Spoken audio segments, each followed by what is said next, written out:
నుండి వచ్చామండి. ఇతను సిసి రోడ్లు పోసాడు గుంజి రామకృష్ణ. సిసి రోడ్లు పోస్తే 2017-18లో అప్పుడు వైఎస్ఆర్ సర్పంచ్ ఉన్నప్పుడు 1 లక్ష రూపాయలు పడితే మార్చిచ్చాడండి.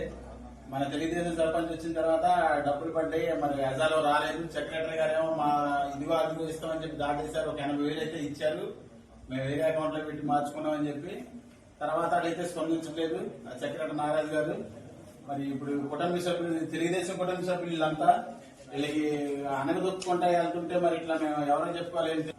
నేను మాజీ ఎంపీటీసీని, మేము ఎవరో చెప్పుకోవాలి ఏంటో దిక్కు దోసుగా మేము వచ్చి మండల ఆఫీస్ గా ధర్నా చేయడం జరుగుతుంది. మాకు ఇక్కడ ఎవరో వర్కౌట్ అవ్వట్లేదు.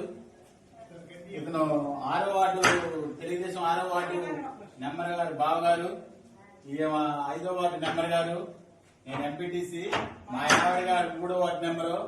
ఇదిగో ఈమె ప్రజెంట్ మహిళా మండలి అధ్యక్షురాలు, ఎంపీటీసీ కూడా ఎక్స్, అదే పోటీ చేసి వాడిపోయారు.